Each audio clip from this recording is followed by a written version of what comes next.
Welcome to Module 3. In this module, we'll start writing scripts. 3 different ones, one with the fish, one with the better world, and one with the USP-USI structure. In this lesson, we will write a script using the fish structure. Ready for the step-by-step part of this course? Great! Let's dive into concrete scripts for imaginary videos. Nonetheless, the script structures are very real and tested on professional cases. I've made some examples for different industries so you can relate to one of the examples below.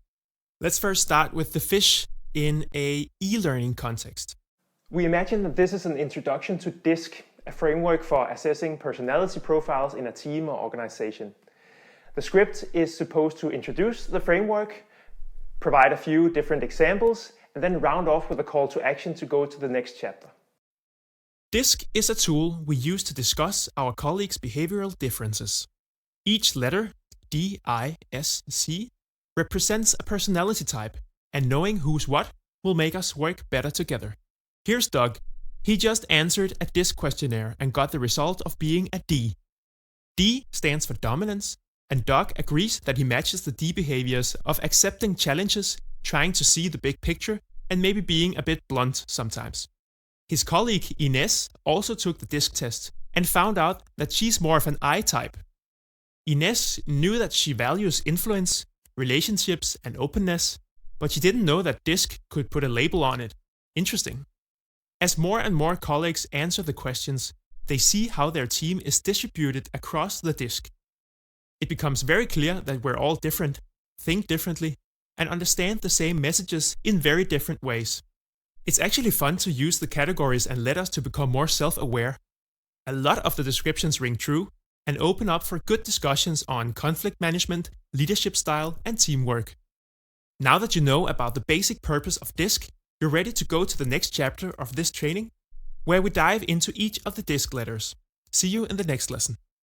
As you can see, this script has a very clear intro, a story that fills up the most of the video, and rounds off with a call to action.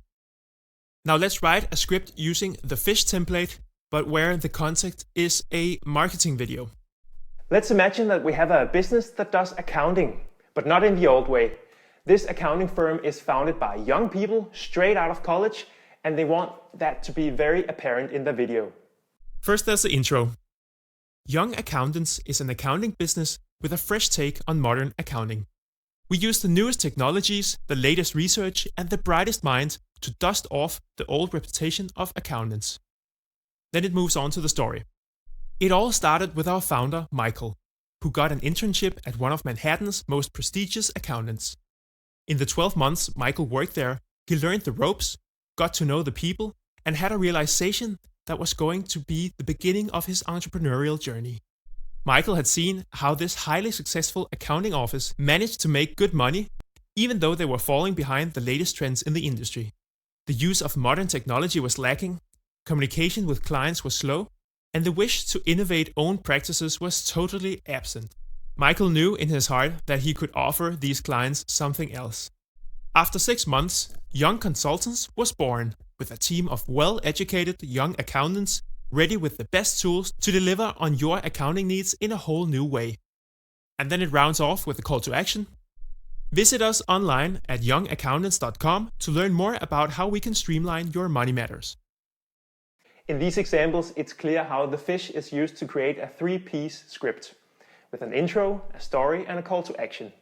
You can use these examples to create your own script where you swiftly introduce the context, then you create a story that exemplifies the intro, and then you round it off with a wrap-up or a call to action that tells the viewer what to do next. The next step-by-step guide in this course is for the Better World script structure, and we're going to look into this in the next lesson.